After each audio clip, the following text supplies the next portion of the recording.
سید لوگوں کے لیے کون سے خاص احکام ہیں؟ ایک سید گھرانے کو کس طرح رہنا چاہیے؟ کیا وہ بھی عام لوگوں کی طرح رہیں یا ان پر کچھ اضافی ذمہ داریاں عائد ہوتی ہیں؟ حافظ صفوان، گجرات، انڈیا سے۔ بھائی سید لوگوں کو تھوڑا اور گناہوں سے بچنے کا اہتمام کرنا چاہیے، چونکہ وہ نبی صلی اللہ علیہ وسلم کی اولاد میں ہیں، تو کل قیامت میں آپ صلی اللہ علیہ وسلم کو کیسے ان نبی کا سامنا کریں گے؟ نبی ان سے کہہ سکتے ہیں تم تو میری اولاد میں تھے، تمہیں تو زیادہ چلنا چاہیے تھا تاکہ لوگ تمہاری اقتدا کریں۔ تو جتنا مقام بڑا ہوتا ہے تو انسان پر ذمہ داری اتنی ہی زیادہ عائد ہوتی ہے۔ لیکن ہم بعض سادات کو دیکھتے ہیں کہ وہ بہت زیادہ دین سے دور ہوتے ہیں، وہ اس ظام میں مبتلا ہوتے ہیں کہ ہم چونکہ سید ہیں تو شاید ہم ویسے ہی بخشائے جائیں۔ تو ایسا نہیں ہو سکتا بھائی۔ نبی صلی اللہ علیہ وسلم نے حضرت فاطمہ سے کیا فرمایا تھا کہ ان کو بتایا تھا کہ اس حدیث کا مفہوم پیش کر رہا ہوں کہ بھائی نسب پہ فخر نہیں کرنا کہ تم میری بیٹی ہو، اعمال کو جو ہے وہ ملحوظ رکھنا ہے۔ تو سادات کی یہ زیادہ ذمہ داری بنتی ہے، اور عام لوگوں کی ذمہ داری یہ ہے کہ وہ بہرحال نبی کے نسب ہے تو اس کا ایک احترام کریں۔ لیکن آج کل بعض علاقوں میں احترام میں اتنا غلو ہونے لگا ہے کہ عمل کو بالکل چھوڑ دیا ہے، بس سید ہونا کافی ہے، چاہے وہ کچھ بھی کر رہا ہو، تو ہاتھ بھی چوم رہے ہوتے ہیں، تو یہ بھی غلو ہے۔ تو سادات تو نبی کے دور میں بھی تھے، تو ہم نہیں دیکھتے کہ صحابہ کرام جا کے ان کے ہاتھ چوما کرتے تھے؟ تو ہاتھ چومنا تو بہت بڑی کسی کو آپ فضیلت دے رہے ہیں نا، تو اس کے لیے پہلے تقویٰ ہے کہ عمل اچھا ہو۔ تو تقویٰ اور یہ سب چیزیں اسلام میں سب سے پہلے ہیں، اس کے بعد نسب ہے۔ تو ٹھیک ہے نسب کی بھی فضیلت ہے، بھائی ہمارے نبی کی آل اولاد ہمارے لیے قابل احترام ہے، لیکن سب سے پہلے عمل ہے، اس کے بعد یہ چیزیں دیکھی جاتی ہیں۔ بینک نے قرضہ بیچ دیا تو کیا شرعاً معاف ہو جائے گا؟ میرے پاس ایک کریڈٹ کارڈ تھا جو انٹرسٹ بیسڈ تھا، میں نے اس میں سے خرچ کیا اور وقت پر ادائیگی نہیں کر سکا، قرضہ بڑھتے بڑھتے انٹرسٹ لگ کر بہت زیادہ ہو گیا۔ جب میں پیمنٹ نہیں کر سکا تو بینک نے میرا قرض بہت کم پیسوں میں ایک کلیکشن کمپنی کو بیچ دیا۔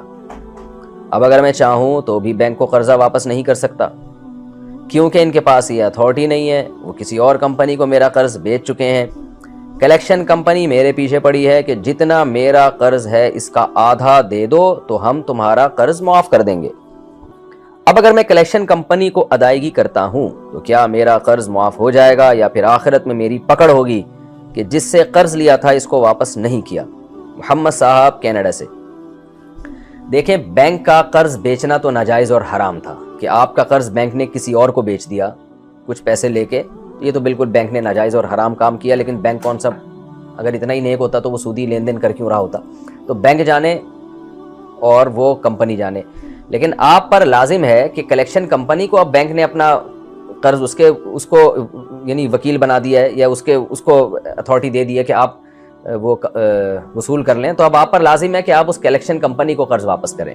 لیکن پہلی بات تو یہ سمجھ لیں کہ جتنا کریڈٹ جو قرض آپ نے لیا تھا نا، آپ پر صرف اتنے پیسے ہی واجب ہوں گے۔ جو سود اضافی لگا ہے وہ جو قرض آپ پر آئے نا سود کی مد میں، شریعت میں وہ کل عدم ہے، وہ آپ پر لازم نہیں ہے۔ تو جتنے پیسے آپ نے بینک سے لیے ہیں اتنے واپس کرنے پڑیں گے، اس کے علاوہ جو آپ پہ سود لگتا چلا گیا ہے وہ شریعت میں اس کا لوٹانا لازم نہیں ہے، اگرچہ آپ نے اس کا پہلے سے ایگریمنٹ ہی کیوں نہ کیا ہو، کیونکہ وہ ایگریمنٹ شریعت میں کل عدم ہے۔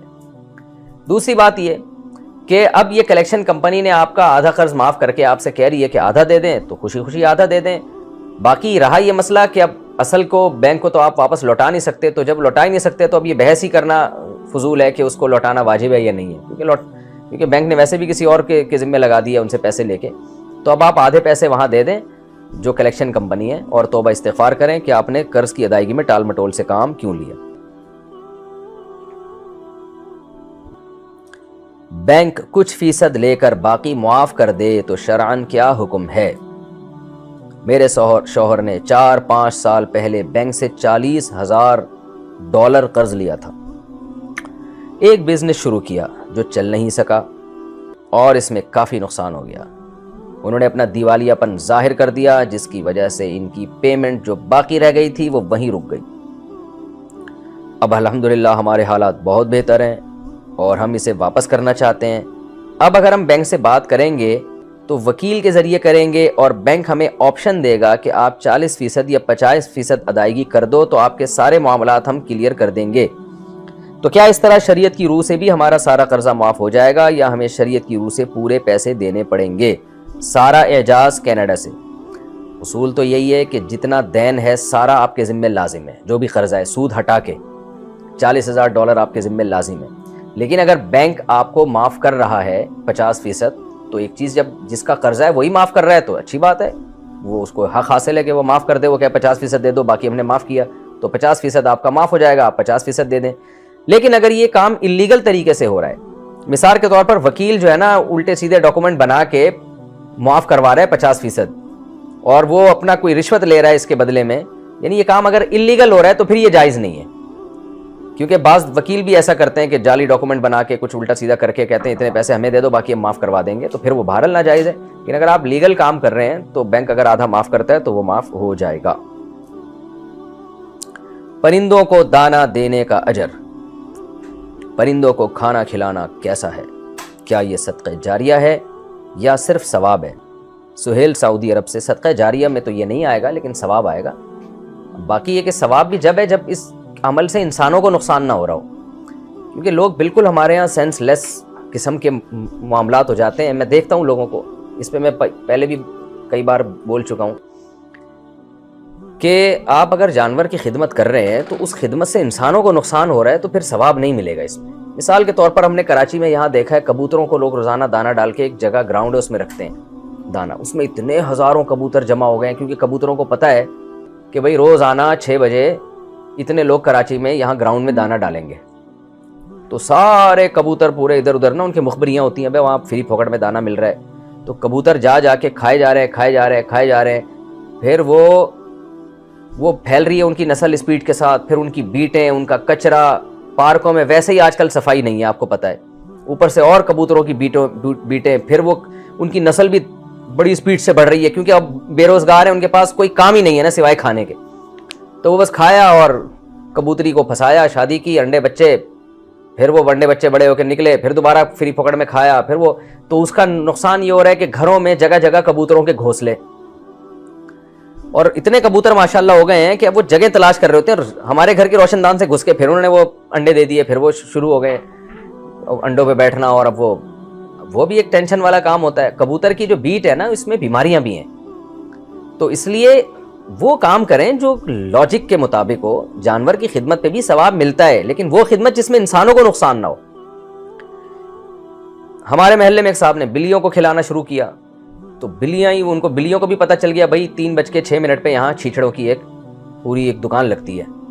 پورے محلے کی بلیوں میں مخبریاں ہوتی چلی گئیں. وہ بلی نے ادھر سے بلایا بھائی انڈا موڑ سے، وہاں کے جا کے اپنی بلیوں کو بلایا، تم بھی آ جاؤ. وہاں سے بلے بھی آ رہے ہیں، وہاں سے بلیاں بھی آ رہی ہیں. ہوتے ہوتے بلیوں کی ایک پوری فوج جمع ہو گئی، روزانہ وہاں کے بیٹھ جاتی. اب اس سے ٹریفک میں پرابلم پیش آ رہی ہیں، گاڑی والوں کو گزرنا مشکل ہو رہا ہے. اور پھر وہ بلیوں نے ادھر ادھر، پھر وہ صاحب جب گئے ہیں نا وہ چھیچڑے چھوڑ کے، تو بلیوں کو تو وہ چھیچڑوں کی عادت پڑ گئی تھی فری کے. اب وہ بلیاں آ رہی ہیں، خود تو انہوں نے کمانا چھوڑ دیا بلیوں نے، بالکل ساری جاب لیس ہو کے بیٹھ گئی کہ بھئی ہمیں فری پاکٹ میں یہاں مل رہا ہے تو اب ہمیں جاب کرنے کی بالکل ضرورت نہیں ہے. جاب لیس ہونے کا یہ نقصان ہوا کہ جب وہ صاحب موو ہو کے کہیں اور گئے ہیں تو بلیوں کو اب چھیچڑ نہیں مل رہے اور ان کو اب وہ کمانے کی عادت بھی ختم ہو گئی. تو اب وہ بیٹھ کے اب جب بھوک لگے گی اور وہ عادت وہی ہری ہری کھانے کی پڑی ہوئی ہے، تو اب وہ کیا ہوا کہ انہوں نے لوگوں کی مرغیاں کھانا شروع کر دیں. تو میری بھی الحمدللہ 3-4 مرغیاں بلیوں کے پیٹ میں جا چکی ہیں.